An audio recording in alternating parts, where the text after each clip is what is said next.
네, 안녕하세요. 저는 연세대학교 신과대학 연합신학대학원에서 상담 코칭을 전공하고 있는 석사과정 이원종입니다. 오늘 저희는 신과대학 연합신학대학원의 여러 전공 선생님들 모셔서 함께 전공에 대해서 알아보는 시간을 가지려고 하는데요. 신학이라는 학문을 처음 들으면 그 안에 세부 전공이 있느냐라고 물어보시는 분들도 종종 계십니다. 사실 그 안에 참 많은 전공이 있는데요. 이 자리에 각기 다른 전공의 세 분의 선생님 모셨습니다. 우리 인사 부탁드립니다. 네, 안녕하세요. 네. 안녕하세요. 네, 구약학부터 인사해 주시면 좋을 것 같습니다. 안녕하세요. 구약학 전공 김진리입니다. 반갑습니다. 네. 기독교교육학과 안주현입니다. 반갑습니다. 저는 조직문화 신학의 박재성이라고 합니다. 반갑습니다. 네, 감사합니다. 이렇게 간단한 소개를 들어봤는데요. 신학을 전공하고 또 그 안에서 각기 다른 전공들을 선택하시고 또 특히 연세대학교 대학원에서 공부하겠다라고 결정하신 데에는 아마 좀 특이한 계기들이 있으실 것 같아요. 비전들이 있으실 것 같은데 우리 안주현 선생님 먼저 혹시 나눠주실 수 있을까요? 네, 안녕하세요. 저는 안주현입니다. 저는 원래 제가 지원할 당시에 고등학교에서 역사를 가르치고 있었습니다. 그래서 역사를 가르칠 때에는 역사를 좀 더 쉽게 가르치는 역사 교육을 배우는데요. 제가 기독교인으로서 학생들에게 예수님의 삶을 가르칠 때 좀 더 잘 가르치고 싶다라는 생각을 하게 돼서 기독교 교육을 전공하게 되었습니다. 그래서 그 중에서도 연세대학교에 들어오게 되었습니다. 네, 감사합니다. 우리 김진리 선생님. 네, 저는 학부를 이제 감리교 신학대학교를 나왔는데 이제 학문적인 수업이 좀 많지 않았어가지고 이제 좀 성서를 좀 보다 학문적으로 배울 수 있고 연구 인프라가 좀 갖춰진 연세대 대학원에 입학하게 되었습니다. 제가 좀 관심 있는 연구 주제가 이사야인데 교수님께서도 지금 다음 학기 이사야를 바로 신청하셔가지고 좀 더 발전된 연구를 할 수 있지 않을까 생각하고 있습니다. 네, 감사합니다. 우리 박재성 선생님. 네, 제가 연합신학대학원을 선택하게 된 이유는 그 학교 이름 자체에 있습니다. 말 그대로 이 연합신학대학원이라는 명칭이 하나의 교단뿐만 아니라 이제 여러 개의 교단이 이렇게 모여서 함께 공부할 수 있다는 것이 저한테는 큰 특징으로 와닿아서 일단 연합신학대학원에 지원하게 되었고요. 이 조직문화 신학을 선택한 이유는 이 조직신학이라는 것이 이제 말 그대로 이 체계성을 갖춘 신학이다 라고 해서 이 체계성에 대해서 좀 더 공부를 하고 싶고, 반면 이 체계성이라는 것이 이 진리라는 학문이 시대마다 이렇게 바뀌어왔고 해석이 달라왔기 때문에 이 해석, 그러니까 이 시대를 어떻게 해석할 것인가 해서 이 조직문화 신학을 통해서 좀 더 시대를 좀 알아가고 싶다라는 마음을 가지고 지원하게 되었습니다. 네, 방금 우리 박재성 원우님께서 에큐메니컬 관련 이야기를 해주셨어요. 아까 잠시 교단에 관한 이야기가 나오기도 했는데 저는 감리교 소속이거든요. 선생님들은 혹시 교단이 어떻게 되십니까? 저는 대한예수교 장로회 통합입니다. 네, 장로. 저는 기독교 대한성결교회 기성교단입니다. 네, 성결 그리고 감리교. 네, 기독교 대학 감리회 이렇게 다양한 교단 선생님들이 교단 출신들이 모여가지고 에큐메니컬이라고 하는 이름 아래에서 같이 공부를 하고 있다는 게 참 의미 있고 아까 얘기하신 것처럼 연합의 의미가 참 있는 것 같습니다.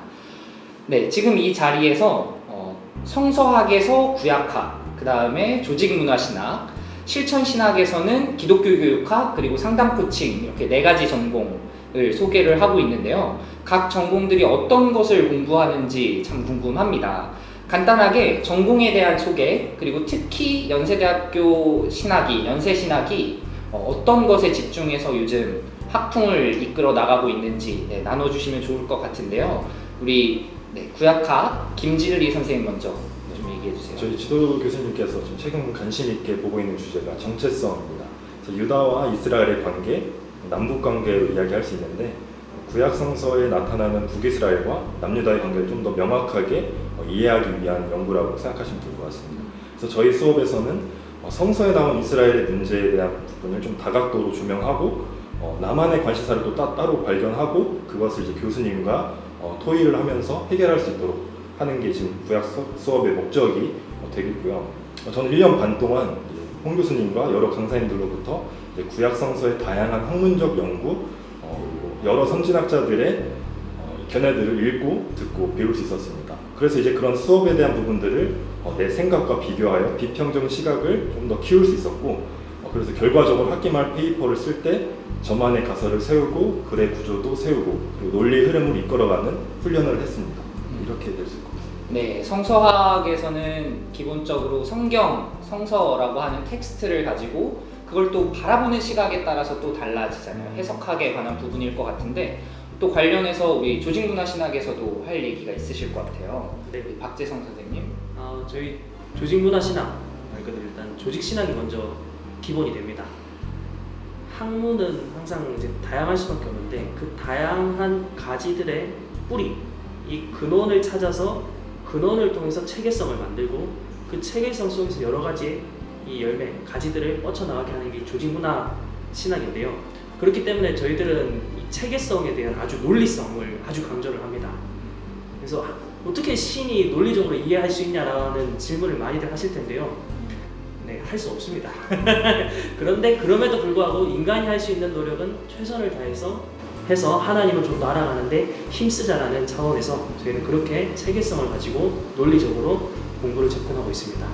네, 조직 문화신학이라는 이름이 조금 생소하게 받아들여지실 수도 있을 것 같은데 예전에는 조직신학으로만 불렸었죠. 네, 맞습니다. 네, 그런데 조금 더 시대가 지나면서 단순히 조직적인 것만 따르는 것이 아니라 이 문화에 대한 고려를 조금 더 적극적으로 하자는 의미에서 조직 문화신학으로 이름이 바뀌어서 공부하고 있습니다. 우리 마지막으로 기독교 교육학에서 네, 기독교 교육은 좁게는 목사님들이 어떻게 하면 성도들을 잘 가르칠 것인가에 대한 고민도 담고 있지만 교회에서의 많은 교인들의 생활 그리고 우리가 삶 속에서 그리스도인으로서 살 수 있는 방법들을 고민하는 학문입니다. 그래서 다양한 학문이 서로 통합적으로 연구되는 학문이기 때문에 신학을 비롯해서 교육학, 그리고 심리학, 사회학, 다양한 학문들의 통섭이 일어나는 학문이라고 볼 수 있습니다. 네, 우리 교육학, 기독교 교육학이라고 하는 이름에서 이야기를 하듯이 교육적인 배경을 베이스로 요즘에는 또 인간 삶에 대한 연구까지 진행을 해주시고 계신 것 같습니다. 저는 상담 코칭학을 전공하고 있는데요. 얼핏 보면 세속학문처럼 보이기도 하지만 분명히 기독 상담사로서의 정체성을 가지고 공부하고 활동하고 있습니다. 옛날에는 목회 상담학으로 불리기도 했고요. 상담 코칭학에서는 전반적으로 심리학, 가족학, 사회학 등 인접 학문들과의 적극적인 소통 가운데서 공동체를 회복시키고 인류를 회복시키는 상담 전문가, 목회 상담 전문가의 양성을 목표하고 있습니다. 상담 코칭학에서는 졸업을 하고 나면 국가 자격이나 민간 자격을 취득을 하고 전문 상담사로 일하시는 분들이 많은 것 같아요. 그래서 이론적인 공부, 현장에서 진행되는 프락시스, 실습, 자격증과 관련된 서티피케이트, 이렇게 세 가지가 좀 같이 움직이는 것 같습니다. 우리 선생님들께 조금 예민한 질문일 수도 있겠지만 이런 질문 한번 드려보고 싶어요. 우리 각 전공에서는 졸업 후에 어떤 쪽으로 연결이 되는지, 어떤 쪽으로 배운 것들이 전개가 되는지 우리 기독교 교육학부터 좀 나눠주실까요? 네, 저희 기독교 교육은 제 생각에는 양발을 이론과 실천 두 학문에 두고 있는 학문이 아닌가라는 생각이 듭니다. 그래서 실제로 일선 목회 현장에서 공부하시는 목사님들도 많이 계시고요. 그리고 또 공부를 본격적으로 교육학을 공부하시는 교육 연구가들도 많으시고요.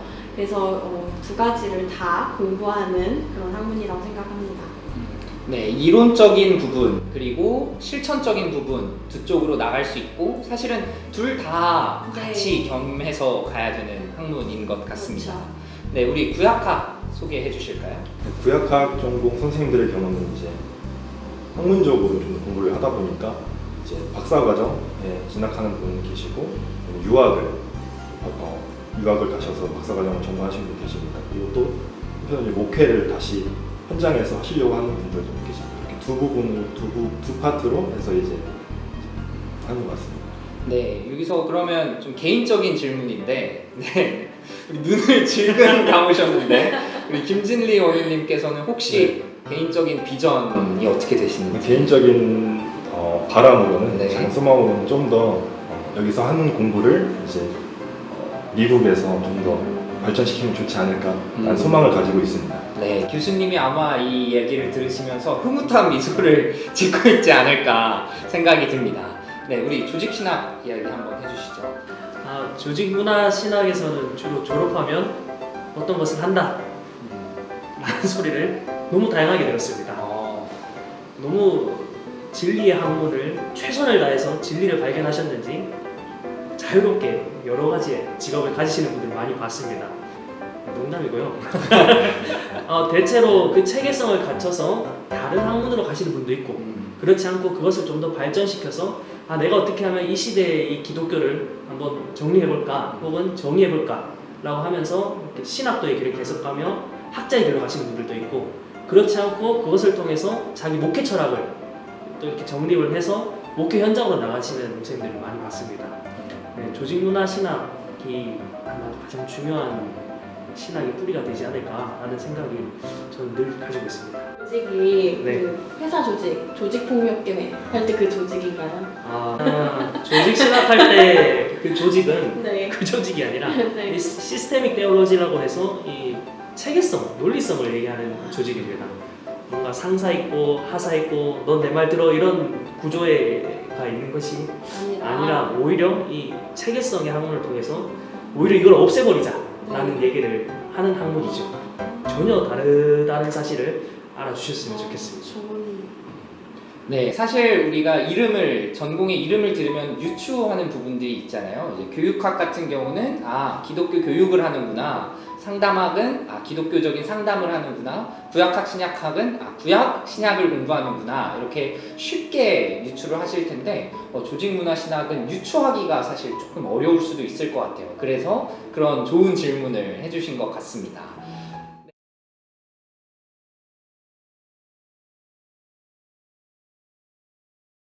근데 조직이 회사 조직할 때 그 조직이에요.